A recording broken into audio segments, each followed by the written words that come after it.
여러분 안녕하십니까? 이슈탱커 플러스입니다. 오늘은 제가 박영식 앵커를 모시고 여러분들과 함께 언론시장의 현황에 대해서 얘기를 좀 나눠볼까 합니다. 혹시 들어보셨습니까? 최근에 지역 신문을 중심으로 시장에 매물이 많이 나온다 이런 이야기가 있습니다. 그 이유는 언론사 운영이 그만큼 어렵고 요즘은 또 제대로 급여를 줄 수 없는 언론사가 예전과 달리 많이 늘어났다. 특히 이제 경제 상황이 좋지 않으면서 국가나 지방자치단체 또는 기업으로부터 받는 이제 협찬과 광고가 훨씬 더 많이 줄었기 때문에 언론사의 경영 환경이 훨씬 더 좋지 않다 이런 이야기를 들어보셨을 것입니다. 오늘은 이제 이런 문제를 가지고 우리 박영식 앵커와 저가 함께 여러분들과 정보를 공유하면서 왜 이런 일이 벌어지고 있는지 앞으로 또 이런 상황이 어떻게 확산될 것인지를 얘기 나눠보겠습니다. 박영식 앵커 반갑습니다. 네, 반갑습니다. 아니 워낙 진행을 잘하셔서 한 번쯤은 내가 진행을 해보고 싶은데 예, 본인도 이제 연합뉴스에서 앵커 생활 오래 하셨으니까 예, 이제 언론사 현황에 대해서 우리가 좀 더 가볍고 재밌게 네. 한번 얘기를 해봤으면 좋겠는데 예, 제가 계속 질문 드리는 건 아니고 예. 본인도 대답을 하면서 저에게 질문을 주시면 또 예. 답변을 하겠습니다. 근데 옆에서 딱 진행하시면서 말씀하시니까 가장 최근에 들었던 언론사 중에는 아무래도 이제 제가 보도 채널 출신이다 보니까 YTN 얘기가 가장 많이 들리고 아직 YTN은 뭐 이제 뭐 사실상의 중앙 언론이긴 합니다만 뭐 매물로 나온 지가 워낙 오래되기도 했고요. 그리고 여기를 노리는 사람들이 너무 많아가지고 이런저런 아무튼 소문들이 많이 들리는데 이게 사실 YTN 자체가 갖고 있는 이 고유의 보도 기능이라든지 이런 것들이 사실 우리 언론에는 엄청난 그 무게감이 있는 그런 뭐랄까 무게감인데 뭐랄까요? 지금 뭐 서울타워 때문에 그런지 몰라도 이게 상당 부분 가치가 있기 때문에 여기저기서 경쟁을 펼치는 모양입니다. 그 얘기가 제일 많이 들어요. 그러니까 이제 저도 YTN에 대한 관심이 일단 보도 채널을 특정 기업이 가지고 있으면 그 기업이 이제 영위할 수 있는 사회적 영향력이 훨씬 더 커진다라는 것 때문에 한국경제신문이 제일 먼저 이제 YTN을 산다고 얘기했죠. 최근에 뭐 자산운용사도 들어왔다고. 자산운용사도 있고 그다음에 한국일보도 맞아요. 한국일보는 이제 동화마루라고 아시죠? 예. 유명한 이제 네네네네. 뭐랍니까 이제 이제 마루 회사죠. 뭐 거기도 중견기업으로서 굉장히 자산이 많은 회사인데 거기가 지금 한국일보를 인수하고 난 뒤에 지금 YTN을 인수하겠다고 이제 나서고 있고 뭐 메이저 이제 종합편성 채널에서도 해본다 만다 이런 소문이 이제 돌았습니다. 중요한 것은 왜 YTN에 이렇게 관심이 많을까라는 것을 이제 좀 깊이 들여다보면 언론사를 소유함으로써 그 기업이 갖고 있는 사회적 영향력을 키운다. 이제 이런 것들은 뭐 일정하게 그런 기능을 할 수도 있다고 생각을 하지만 실제로 언론의 사회적 이제 그 책임 그리고 뭐 시대 정신, 역사의식 또 저널리즘이 우리 사회에서 반드시 필요한 일종의 사회적 공기로서 역할을 하기 때문에 뭐 사보겠다 또는 뭐 매입 의사가 있다 이런 분은 일단 없는 것 같아요. 회사도. 그런데 이제 조금 전에 기업이 갖고 있는 사회적 영향력을 키우기 위해서 YTN을 인수한다 이 정도까지면 그럴 수도 있겠다. 뭐 시장 논리상. 그런데 이제 YTN은 내부 사정을 좀 들여다보면요. 회사가 가지고 있는 그러니까 외형적 가치 말고 네. 실질적 가치도 굉장히 크기 때문에 헐값에 거저먹을 수 있다 이런 이야기가 이제 많이 나옵니다. 그 정도까지 헐값으로 가져갈 수 있어요? 지금 현재 그 상암동에 있는 YTN 사옥 같은 경우에 자산 가치가 얼마쯤 돼? 우리도 한 번씩 가면 YTN 사옥이 엄청 크지 않습니까? 엄청나게 큰데. 몇 천억 되겠죠? 몇 천억이죠. 몇 천억. 그럼 YTN 지금 서울타워 가지고 있잖아요. 그렇죠. 거기는 서울타워 가면 이제 우리 예전에 남산타워라고 하던데 아니에요? 네, 그렇죠. 그걸 가격으로 따지면 얼마쯤 할까요? 그거는 어마어마한 가치가 있죠. 그렇죠. 이제 유무형의 가치, 이제 유형의 가치라는 것은 거기는 이제 타워에서 우리도 엘리베이터 타고 올라가면 돈 내죠.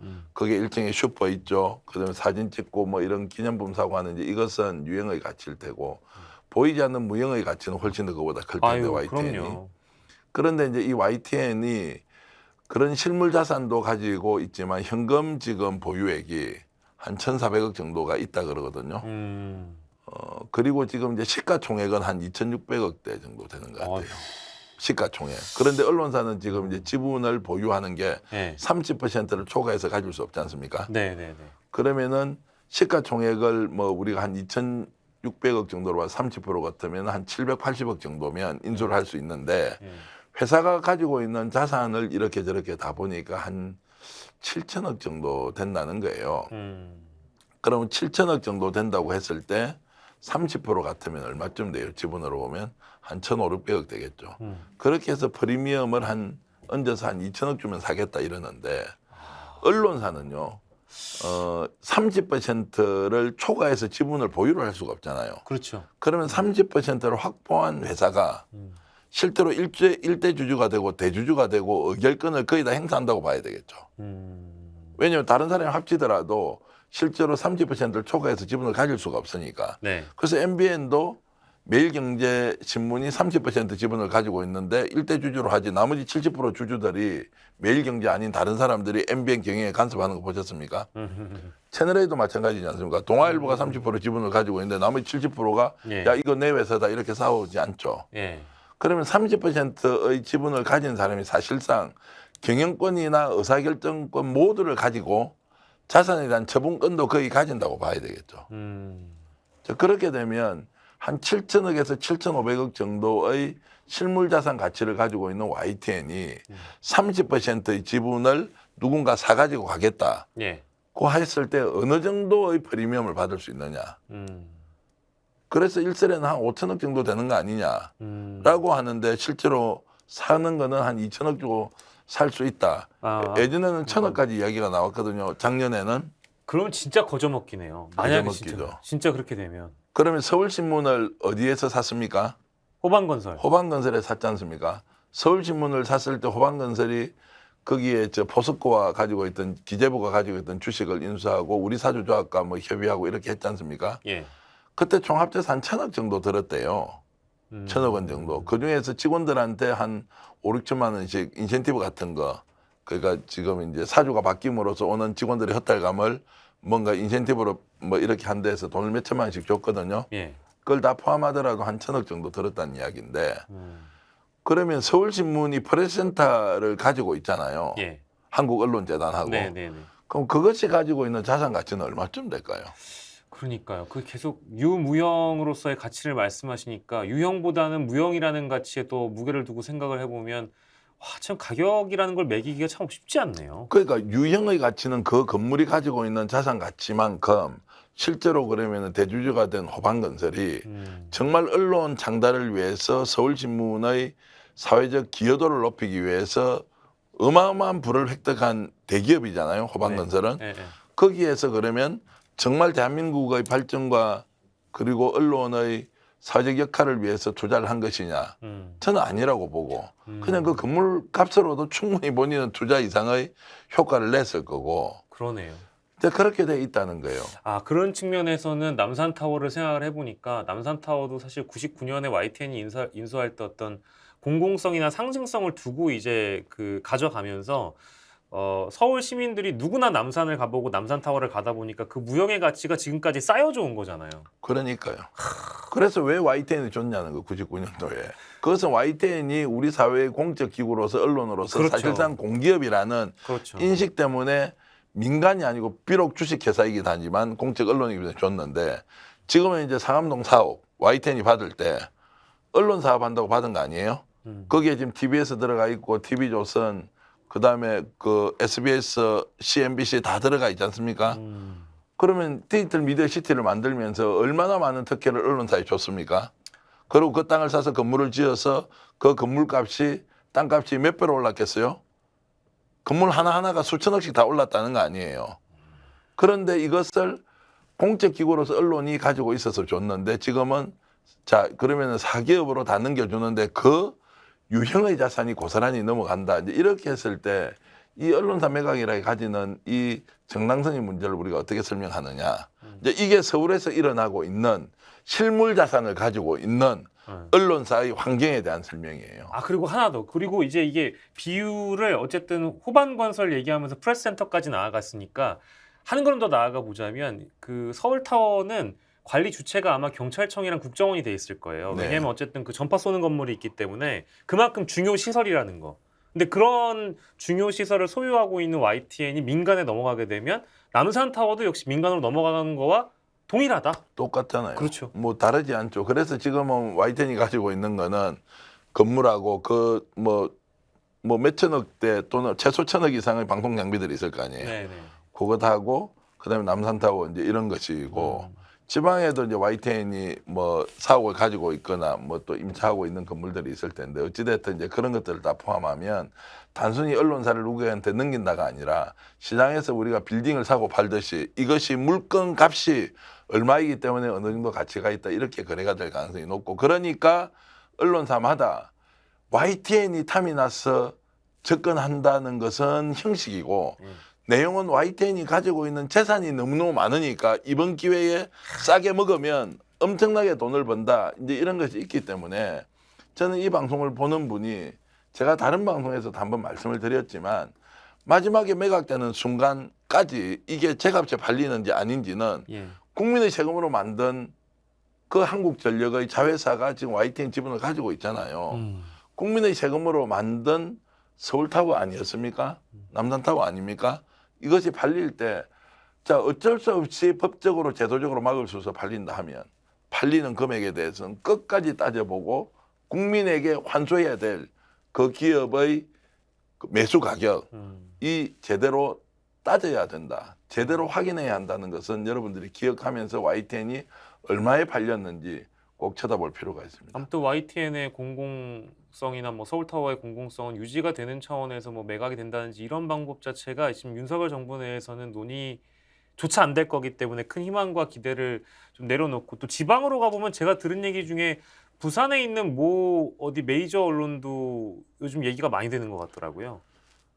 노조에서 이제 지금 현재 서울에 있는 대주주에게 찾아와서 노조에서 네. 데모를 하면서 밀린 월급을 주거나 우리 신문사를 빨리 팔아달라. 아, 자, 이게 참 이제 한국 언론의 극단적인 양면인데요.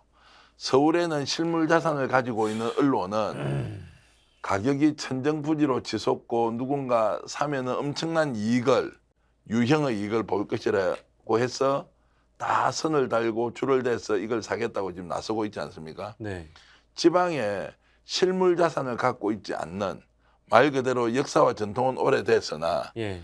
재산이 없는 거예요. 예. 뭐 임대 건물에 있거나 자신이 가지고 있는 부동산이 적은데 부채는 엄청 많고 이제 그런 언론은 당장 지금 광고나 협찬 매출이 일어나지 않아서 먹고 살기 어려운 언론은 있지 않습니까? 네. 이제 이런 데는 거꾸로 월급을 주지 못해 가지고 어떻게 하면은 돈을 대주주로 하여금 투자해서 회사를 정상화시킬 거냐. 이것이 이제 부산이라는 대한민국 2대 도시에서도 한 언론에서 일어나고 있는 일이고요.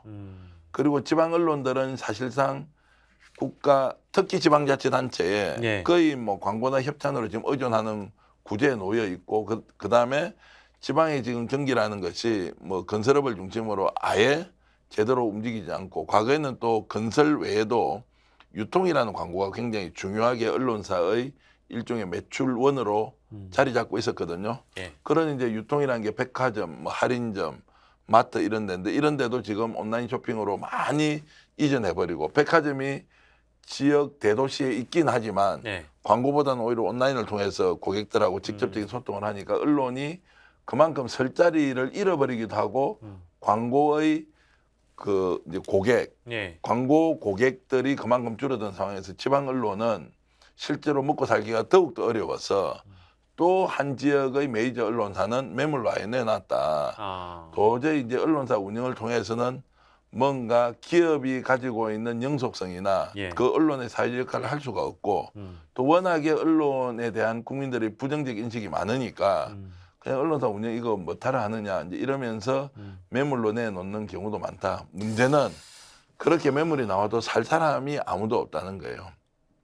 왜냐하면 서울처럼 부동산 자산 가치가 엄청 있어서 그걸 통해서 뭔가 눈앞에 보이는 이익을 획득하는 것도 아니고 지방에 있는 언론사는 실물 자산에 대한 가치도 낮을 뿐만 아니라 인력은 적은 데는 한 7, 80명, 지역 메이저 신문 같은 경우 인력이 한 200명 가까이 되거든요. 네. 그 인력을 다 안고 신문 한 3만 부에서 5만 부 정도 찍어서 예. 매출을 1년에 한 250억 전후를 해야 된단 말이에요. 예. 유지 운영하려면 예. 그런 정도의 매출처가 어떻게 나올 수 있냐고요. 현실적으로.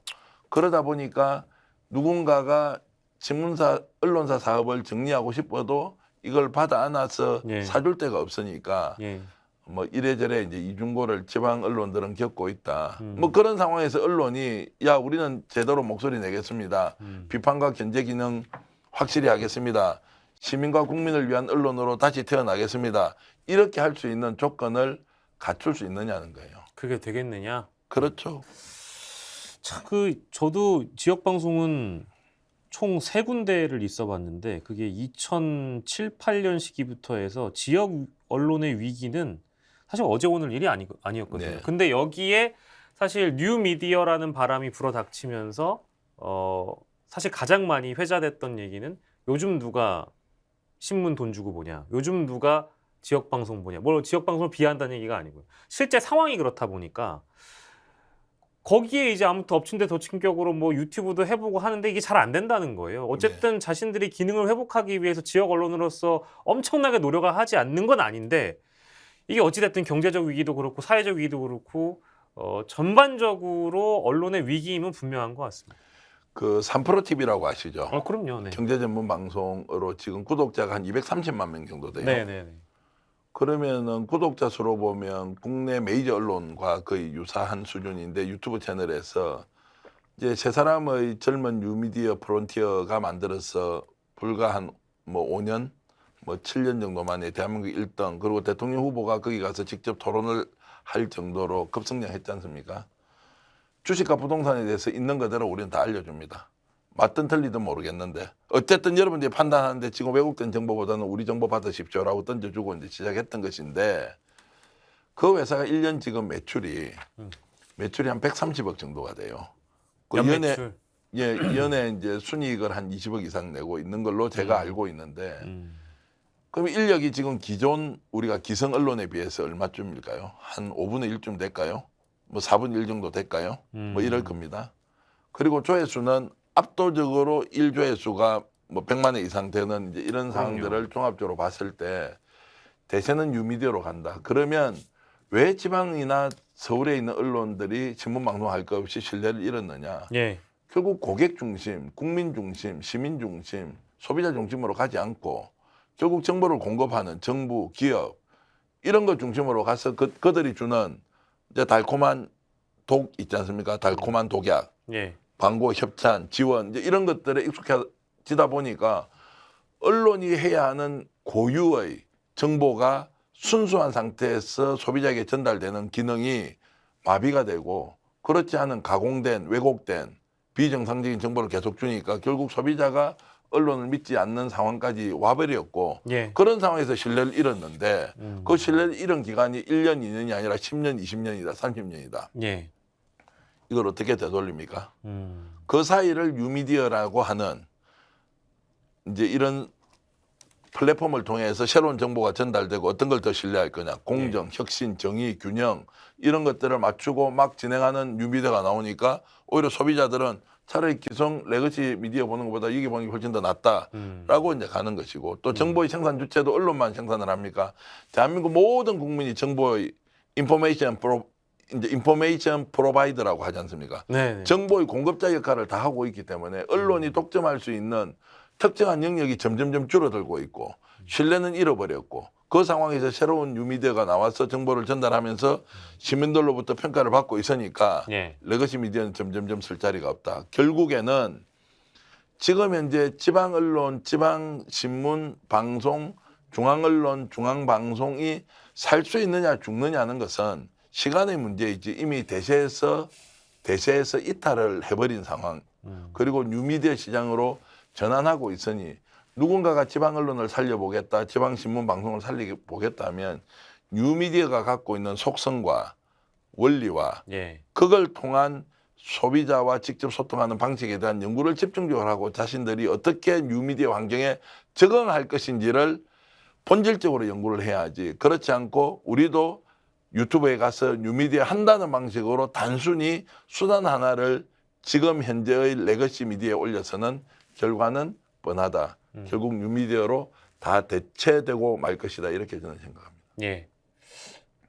그래서 스픽스와 스픽스 대구가 존재하는 이유이기도 한데 그 문제는 이제 조금 다른 것 같고 이제 스픽스와 스픽스 대구는 실험 정신으로 무장해서 이런 시도를 하고 있는 것이지 우리가 성공한 모델이거나 표준이 되거나 이제 이런 것은 여전히 아니고요. 이제 이런 과정에서 스픽스와 같은 뉴미디어 지향의 이제 매체들이 많이 등장하겠죠. 예. 그러면서 이제 시장을 조금씩 바꿔 나간다고 보는 것이고 우리가 답이라거나 우리가 정말 좋은 선택했다는 거나 이런 것보다는 우리도 실험 정신으로 이런 문제에 접근하고 있는 것으로 예. 좀 냉정하게 평가하는 것이 맞다 이렇게 봅니다. 오늘의 진행이자 평론이신 정기한 평론가께서 빨리 마무리를 해주셔야 됩니다. 예, 제가 그래 잠깐 잊고 있었는데 어쨌든 오늘 이 방송을 보시는 분들이 앞으로 이제 미디어 환경이 어떻게 변하는지를 계속 제가 박영식 이제 그 앵커와 함께 좀 탐구하고 연구하면서 여러분들과 정보를 나눌 테니까요.